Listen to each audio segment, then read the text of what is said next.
तुम खुद बुद्ध बन सको। मैं बुद्ध हूं ये बहुत महत्वपूर्ण नहीं है, तुम बुद्ध बन सको ये मेरे लिए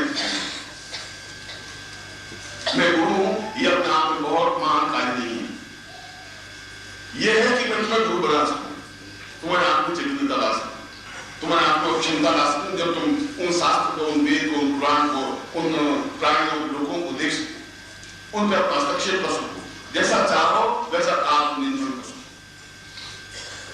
खाली धर्मशास्त्र पढ़ने से, रामायण रामचरितमानस पढ़ने से कुछ नहीं होता।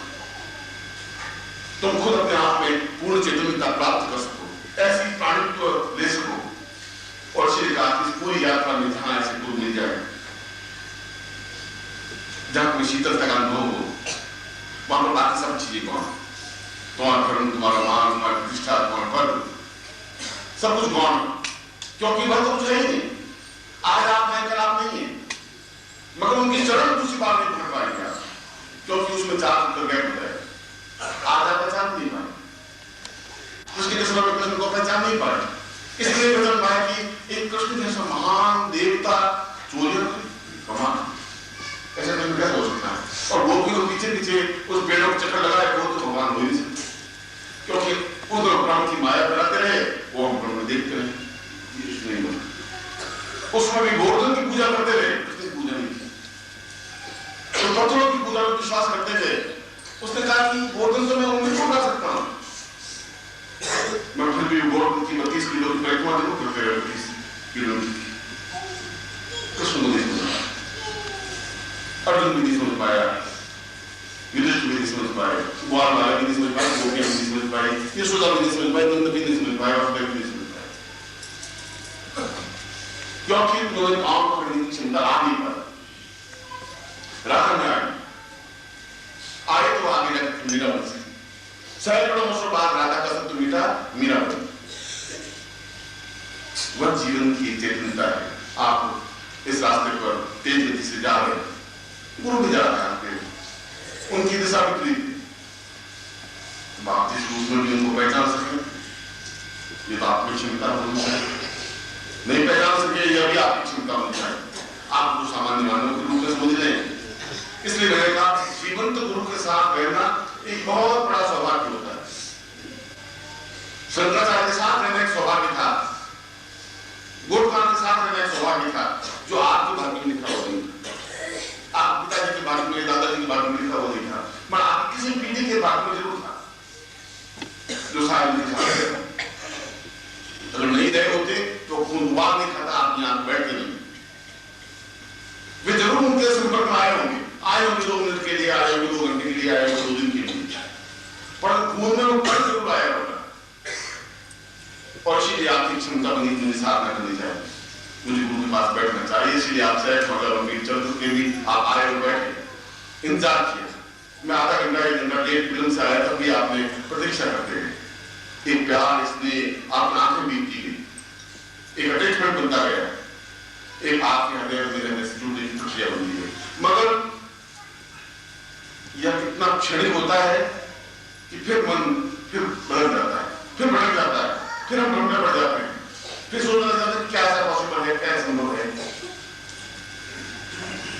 और विश्वास की दीवार पर मैल नहीं बन सकते। उसके लिए तो दृढ़ आस्था, विश्वास, क्षमता, धैर्य और चेतनता होनी चाहिए। ये दीक्षा उसी आस्था को, उसी चेतनता को पूर्णता देने का एक प्रयास है। मैं आपको और बहुत समय मैं इस बात को कहते हुए आपके सामने व्यतीत कर दिया समय, और जो कुछ समय बचा है उसमें भी मैं गला फाट के ये बात कहूंगा अंतिम क्षण तक। यह अलग बात है कि आपके उस किवाड़ जो हृदय किवाड़ नहीं हुई, जब लगे हुए किवाड़ों को चरमरात चले जाए, ठोकर तो फिर भी मालूम है, फिर भी आवाज तो मैं फिर भी दूंगा, तुम अनसुनी कर दो, तुम्हारी मर्जी। ये तो कई जन्मों से मैं आवाज देता रहा, कोई पहला तुम्हारा मेरा पहला संबंध नहीं है। इससे पहले भी आप मेरे साथ में थे, इससे पहले भी मेरे साथ रहे होंगे, इससे पहले भी कई जन्मों से साथ में रहे होंगे, क्योंकि आज आपको प्राप्त होंगे, कल आप जन्म लेंगे, वापिस जन्म लेंगे, मैं आपको फिर ढूंढ लूंगा, कहीं भी होंगे, चाहे मुरादाबाद में होंगे, चाहे आप लखनऊ में होंगे, चाहे काशी में होंगे, चाहे कोलकाता में होंगे, फिर दौड़ के आप खड़े होंगे सामने, फिर मैं आपको एक छोटा बात, अब पति को वापस क्यों नहीं रोकते, पता कर लेते हो, क्यों नहीं चेतनता प्राप्त करते हो, कब तुम खुद पूर्ण बनोगे, कब शिवत्व बन सकोगे, कब साक्षात ऐसा कर सकोगे। और जब तक पूर्णता आएगी नहीं, जब बूंद उसमें मिलेगी नहीं, तब बूंद तड़पती रहेगी तब तक, और तुम्हारी तरफ तुम्हारी व्यक्ति मिट नहीं सकती, वह तो भटकती रहेगी। तुम समुद्र तुम बस होगे जब तुम्हारी बूंद समुद्र के अंदर विसर्जित हो सके पूर्णता के साथ। पूर्णमदः पूर्णमिदं पूर्णात् पूर्णमुदच्यते। पूरे वेद का प्रारंभ जहां इखेत्वोर्जित्वा है, वेद ने प्रारंभ में कहा कि मैं कुछ हूं नहीं, मुझे कुछ ज्ञान नहीं है, मगर मैं बहुत कुछ देखना चाहता हूं। इखेत्वोर्जित्वा आर्यवस्तदेवो वः, यदि गुरु मुझे चैतन्य रूप में मिल जाए, इससे बड़ा सौभाग्य कुछ नहीं हो सकता। वेद कह रहा है, वेद की पहली पंक्ति कह रही है, और वही उसके अंतिम कहता है कि अब मैं प्राप्त हो गया, अब पूर्णतः पूर्णात् पूर्णमुदच्यते। वह पूर्णता की जन्म में आ सकती है, फिर 2 जन्म के बाद आ सकती है, 20 जन्म के बाद आएगी, 15 जन्म के बाद आएगी, 25 जन्म के बाद। इसलिए 25 जन्म लेने पड़ेंगे, तुम पहचान नहीं पाओ। जिस क्षण पहचाना हो उस बात पूर्णता है, फिर पूर्ण होगा पूर्ण, फिर अगली बार उस प्राणी को तुम्हें पेट में गर्भ लेने की जरूरत नहीं पड़ेगी, फिर तो दुखी होने की जरूरत नहीं पड़ेगी, फिर अपने आप को तरफ पर बैठने लाने की जरूरत नहीं पड़ेगी, क्योंकि फिर तो अपने आप में ब्रह्मानंदम परम केवलम ज्ञानमूर्ति अपने सामने सब कुछ ब्रह्मांड वैभव है, और हम अपने आप पूर्ण है और वैभव। फिर जब लेंगे भी तो लोगों को एक दिशा दृष्टि देने के लिए, एक चेतना देने के लिए, ज्ञान की रोशनी फैलाने के लिए, अपने स्वार्थ के लिए जन्म देंगे। भोजन करना स्वार्थ नहीं कहलाता, विवाह करना स्वार्थ नहीं कहलाता, ये तो जीवन की क्रिया का लाभ है। तो एक भी देवता से नहीं हुआ जिसने शादी नहीं की, विवाह नहीं किया। प्रश्न शादी का है, प्रश्न भोजन का है, प्रश्न नींद का है, प्रश्न उठने का या कपड़े बदलने का या कपड़े पहनने का नहीं। प्रश्न उसके जीवन का मूल लक्ष्य उद्देश्य क्या है, उसकी चेतनता क्या है, और जिस दिन हम उसकी चेतनता को पकड़ लेंगे उस दिन जीवन में अपने आप में पूर्णता प्राप्त हो। और ऐसे जीवन में आपकी पूर्णता प्राप्त हो, क्योंकि शुरू का अर्थ ही हम इस जीवन में ही, इसी जीवन में फिर जन्म लेंगे।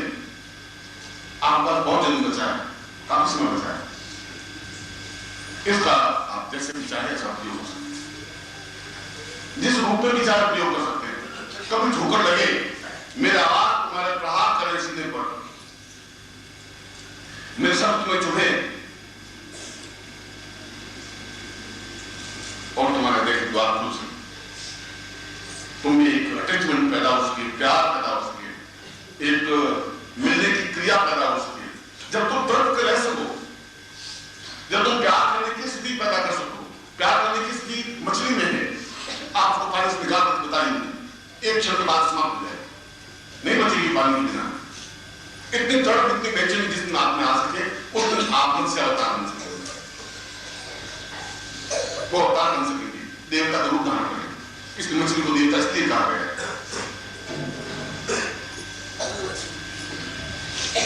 मैं इस दीक्षा के माध्यम से आपके शरीर को सहस्राक्षी बना रहा हूं और आपको देखने की एक चेतना दे रहा हूं, एक प्रयत्न कर रहा हूं। आप देखें, नहीं देखें, ये तो आप क्या गांधारी को भगवान आंखें दी, उसने प्रतिबाद को बैठी, ये दूसरे हाथ में कि गांधारी बदे हुए जिंदा रहे, नटराज बदे हुए जिंदा रहे, जिंदा तो वो भी रहे, नटराज भी रहे, या लक्ष्मी के वाहन बंद करके जिंदा है, क्योंकि लक्ष्मी के वाहन गुरु को भी दिखाई देता नहीं, आंख बंद रहती है। जहां हमारा पद है, जहां हमारा घमंड है, जहां हमें आनंदता है, वहां पहचान नहीं सकती। मैं अपनी तरफ से आंखें जरूर दूंगा, मैं अपनी तरफ से पूरा प्रयत्न जरूर उस पार में करूंगा, मैं जरूर करूंगा तुम्हारे अंदर एक प्यार की जज्बात पैदा हो सके। मगर शायद आपको उतना गर्व होगा ही नहीं, मुझसे इंतजार होगा मुझे कि आपने यहां खुल क्यों नहीं दी। इतने जन्म प्रयत्न करने के बावजूद भी आप चेतने ये कब तक आपका मेरा ऐसा कार्य चलता रहेगा? कब तक मैं आपको ठोकर मारता रहूंगा? कब तक आप ईश्वर बने रहेंगे? ऐसी कौन सी स्थिति आएगी जब शिष्य अपने आप में पूर्ण गुरु बन जाए, जब मैं आपके अंदर पूर्ण रूप से समाहित हो जाऊंगा, जब आपको मुझमें कोई असर रहेगा ही नहीं? कैसी स्थिति बन सकती? वह प्यार के माध्यम से बन सकती, वह सेवा के माध्यम से बन सकती, वह साधना के माध्यम से बन सकती। सैकड़ों रूप है। गोपी के माध्यम से भी पूर्णता प्राप्त की जा सकती है, ग्वाल वाले के रूप में भी पूर्णता प्राप्त की जा सकती है, युद्ध के माध्यम से भी पूर्णता प्राप्त की जा सकती है, और सांदीपन के रूप में भी पूर्णता प्राप्त की जा सकती है। रास्ते तो बहुत है। आप किस रूप में पूर्णता प्राप्त करना चाहते हैं?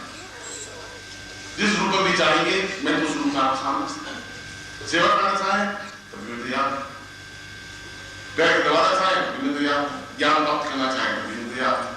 इस सहज भाव से आपको मेरे साथ जीवन व्यतीत होना चाहिए, मैं तो तैयार। आप मुझे नहीं पहचाने तब भी प्यार है, आप मुझे पहचाने तो भी प्यार। फिर भी मेरी इच्छा, मेरी आकांक्षा यह है कि ये बार बार का जीवन चक्र आपका समाप्त हो, ये बार बार का गर्भ में जन्म लेना, मरमुख में पड़ा रहना, और एक किस प्रकार के जीवन को जी सकें कुछ कहा नहीं जा सकता, क्योंकि आपके हाथ में है। कहां जन्म, कैसा जन्म हो जाएगा, मछुआरे का जन्म होगा या कसाई का जन्म होगा या दो बेटे हैं जन्म, कुछ पता नहीं। और जो जन्म मिल गया है, जब आप मेरे सामने साधु लोग बैठे हैं, बिल्कुल एक दूसरा बड़े हुए हैं, मैं आपके सामने बैठा हूं, एक जीवंत गुरु आपके सामने है, एक क्षण विशेष आपके सामने है, और उसके बावजूद भी हम अपनी झोली को अपने पूर्ण रूप से खोल करके नहीं बैठ सके। देखो, कोई भी आदमी बिना तकलीफ में जा सकता। इसलिए उसने कहा कि मैं अपनी पूरे शरीर में आंखें फैला देना चाहता हूं। आप प्रजापति ब्रह्मा है, वेदों के रचयिता हैं, आप मुझे वो ज्ञान, मंत्र और साधना और क्रिया दीजिए जिससे कि मैं भगवान विष्णु को साक्षात दे सकूं, इस सर्वरूपी शरीर को शिवत्व में बना सकूं, शिवमय बना सकूं। और आपके हाथ में इसको स्व बना करके चलते रहे, या आपके हाथ में उसको शिव बना करके चलते रहे। दोनों रास्ते आपके सामने खुले हैं, कुछ नहीं करेंगे, सर्वरूप कर रहे, मुद्दों को जी रहे, सांस ले रहे हैं, जी रहे, प्रक्रिया कुछ नहीं है। और इसीलिए आज शिवरात्रि के अवसर पर मैं आपको अत्यंत हृदय से उस दीक्षा को प्रदान कर रहा हूं जो मेरे जीवन की पूंजी है, क्योंकि इस दीक्षा बात को मुझे अपना देना ही पड़ेगा।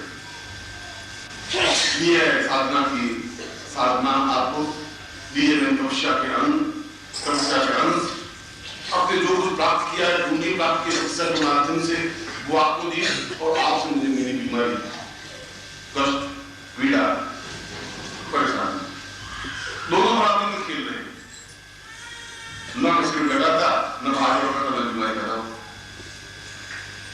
बहुत ज्यादा शिष्यों की जब आते रहे, शिष्यों में बीमारी थे, क्योंकि 18 घंटे 24 घंटे 20 घंटे काम करते रहे, ऐसा हो गया। मगर वह भी अपने आप में उस जहर को भी पीने का एक आनंद, इसलिए जीवन का एक कर्म किया, जीवन की एक क्रिया की, एक अपने आप में संतोष है, अपने आप में आंख में एक विश्वास है कि तो संन्यास जीवन में भी हजारों लाखों शिष्यों को एक ज्ञान दर्शना दी, वो ज्ञान समाप्त नहीं हो सकता, तंत्र समाप्त नहीं हो सकता, अब वेद समाप्त नहीं हो सकते, अब कई प्रकार की साधना समाप्त नहीं हो सकती, कई प्रकार के मंत्र समाप्त नहीं हो सकते। अगर एक बात मैंने बचा कर रख दिया है, तभी अपने आप में बहुत महत्वपूर्ण है। अगर मैं साधना पद्धतियां जिंदा रखती हैं, तभी अपने आप में महत्वपूर्ण है। आप उसमें से जो कुछ प्राप्त कर सके, ये तो आपके सौभाग्य की बात है, और मुझे विश्वास है कि यह साधना, यह प्रयोग, यह दीक्षा आपकी महत्वपूर्ण होगी। और शाम को फिर में शिवरात्रि है, शाम को हम सब एकत्र होंगे, और मैं भगवान शिव की इस दीक्षा का उसका दूसरा पार्ट है कि भगवान शिव की पूजा। कि जब आप सबसे शिवमय बनेंगे तो फिर एक पूजा अपने आप में पूर्ण अभिषेक है, अपने आप में पूर्ण क्रिया है। मैं एक बार फिर आपके सामने उपस्थित होऊंगा, पूर्ण रूप से पूजन करवाऊंगा भगवान शिव का, और इस शिवरात्रि को एक अत्यंत महत्वपूर्ण क्षणों के साथ व्यतीत कर सकेंगे। मैं आपको सदैव से आशीर्वाद। आप अपने सामने एक तो कल अगर किसी ने